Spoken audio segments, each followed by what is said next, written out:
Welcome back to the realest channel on YouTube, and it's fight week.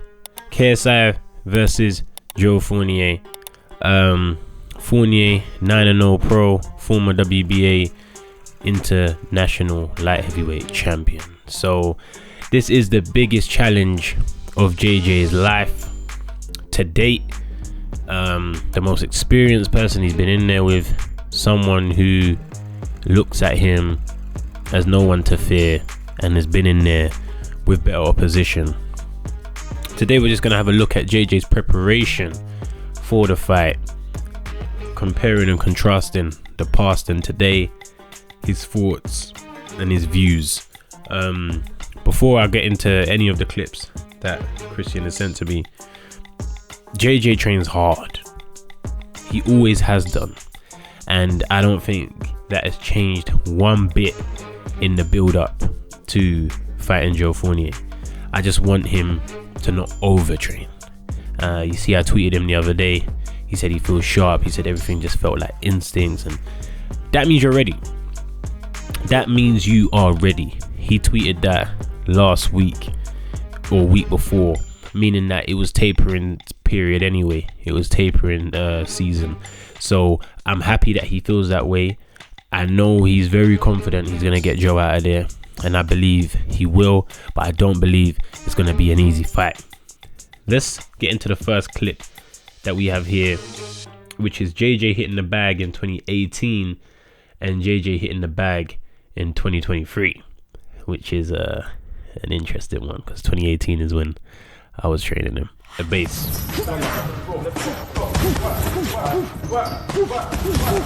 So you can see already how stiff this Don is in 2018. So he's punching the bag, and you can see him,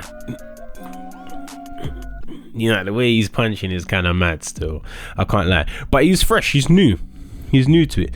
This when he was training with Venom Page. I actually remember him training with Venom Page way back when, and now they're gym buddies.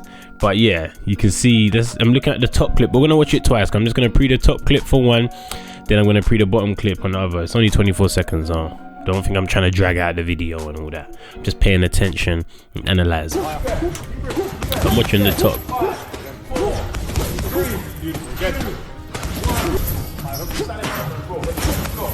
So you can see, even as stiff as he is there and with his form off on the top clip, you can still see he hits hard. You can still see he's got raw power. Right. And he does it continuously without showing fatigue as well. So JJ's fitness has always been great. His fitness has always been great. His conditioning's always been great. And credit to his team for being able to provide that for him and continue for him to thrive with that trait. Now we're going to watch the bottom clip to see him today, 5 years later. So you see him there. It's all in sync. Bam, bam, bam. It's all in sync. It's not rigid and stiff, but it flows. I want him to throw that left hook a little bit higher. I wanted to throw that left hook on that bottom clip. I wanted to throw that left hook just a little bit higher.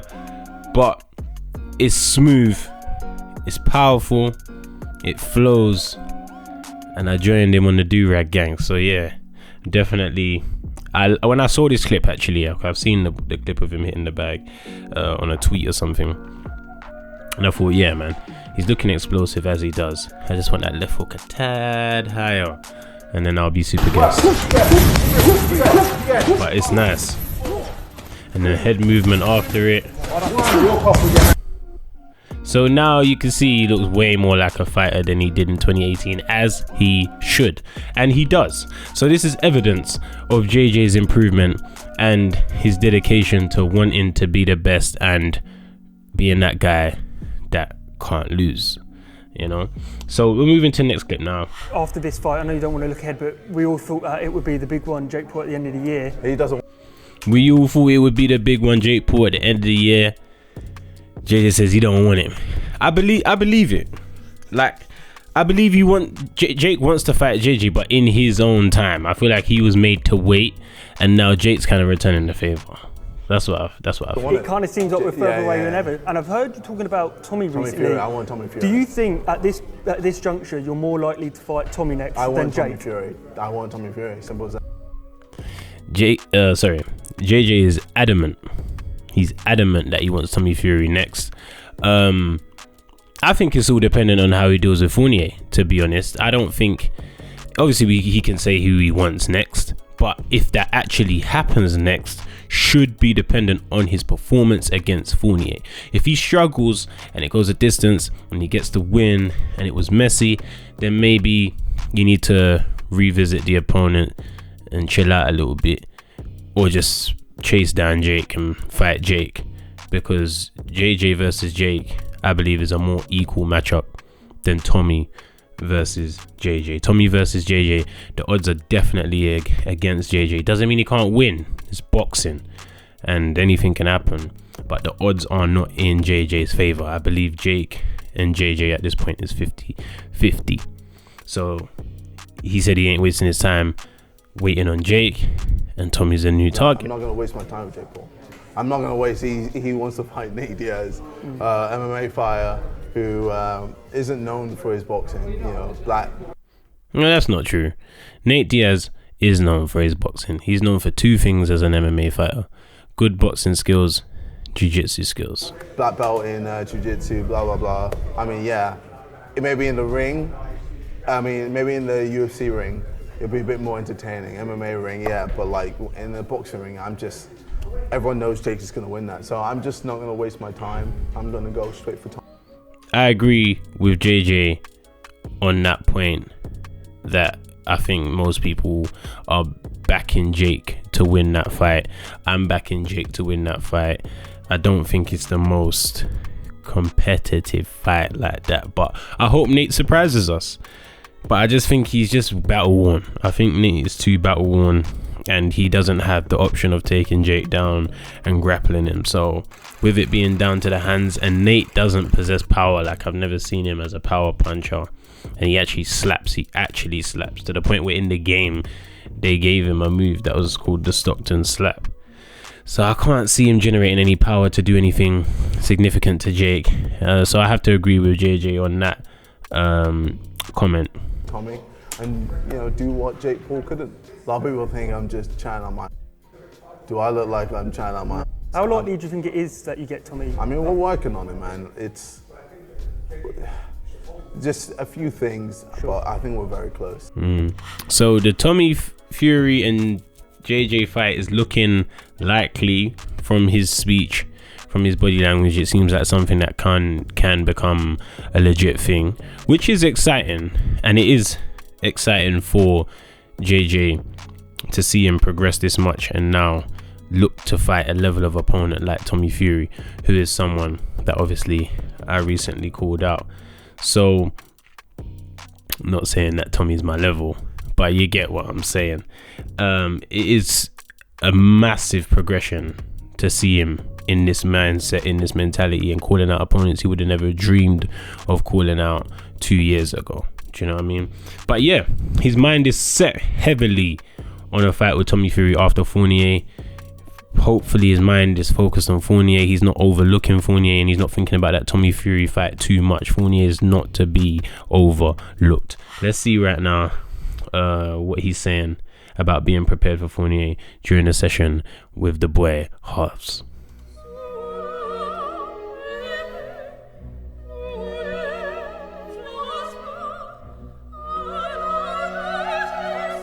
Wait, what's this?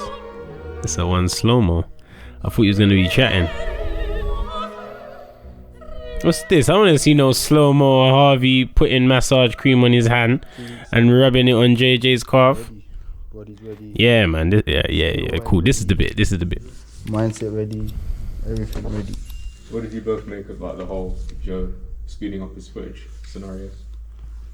It's cringe, man. That's so cringe. Hilarious, man. Yeah, I don't know. I just feel like once he gets in the ring, he's just gonna. And I hit him. I feel like he feels that he can just take a few of my shots and then slowly break me down. So I'm like, bro, I don't think you can take my shots. Even if you guard it, It's gonna fucking hurt. Yeah, his arms gonna hurt. Yeah, I don't think Fournier is gonna be able to just take JJ's punches. I don't think JJ's delusional for believing that. If Fournier does happen to take JJ's punches, then that's something that he's got to deal with and keep hitting him. But I don't think Fournier is going to be able to take many punches that JJ lands. I don't. The speed, the power, the athleticism. Fournier is not the youngest of people. He's not the most active fighter ever. Yes, more experience, but I agree with JJ. I think if he puts the hands on him, I think he will cause him damage. Shoulders are gonna hurt if you punch it. But I just hit hard in 10 hours. I've been sparring in 20s and I'm stopping people. So jeez, he said he's been sparring in 20s and he's stopping people. I believe it. I've seen this guy in sparring knock people out. Yeah, I was shocked when it happened. Shocked the first time it ever happened because it was very early in his career. But yeah, the guy that he was sparring with didn't want to put a head guard on, and I said to him, yo, JJ hits, you know, can't lie, he might be a novice, but my man bangs. And man said, no man, don't need a head guard. This guy fell on his face, scared me, but literally put him to sleep. So I know JJ can whack, and if he's saying with 20 ounces people have been getting hurt, I do believe him. Moving into the final clip, this is when JJ is sparring Idris Virgo whilst he's in preparation for Joe Fournier, and I commented actually on this, telling him, you know, remember to throw up your 11s, man, keep your hands up. But we're gonna watch it again here. Let me bring it back. Let's go. See who wins around. Let's go. Break clean. Go. So you see, it looks like it was quite late in the sparring because JJ's looking fatigued. Idris is ripping in some body shots, head shots. Good shit. JJ shifts his feet. He's dogging it out, but he's, you know, his hands in the wrong place. So that clip there just shows dog. It doesn't show much in JJ's favor in terms of his skill, in terms of his strategy, in terms of what he's gonna use to beat Joe Fournier. But it does show grit, pushing himself to the deep end, being attacked, staying in there, keeping it going.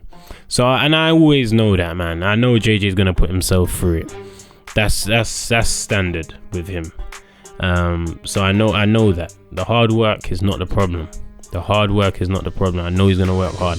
I just hope the strategy is right, and if he can't run through Fournier, he's got strategies and plans that can still help him defeat him. He can go into his book of tricks and have some waiting for Fournier just in case crash bang wallop doesn't work, and crash bang wallop is what has worked since he's made his return to the ring. He may not be able to attack Fournier in that fashion, so I hope the strategy's there. I have belief in him. I believe he will get the finish regardless, but to make sure it's a good performance, we want to see some set pieces and we want to see some technique. It is fight week. Misfits James Bond, Misfits 007. It's going to be a big show. Oval, Wembley. I will be there supporting the boy. I will be there. Real and Wills will be active. Joseph will be there on the page. We're going to make it happen. But listen, people, love. Thank you for tuning in. It's another reaction. Consistency remains there. Like, subscribe, notification bell on myprotein.com. Use Viddal and check out. Get your percentage off. It's the end of the video. If you don't know what I do at the end of the video.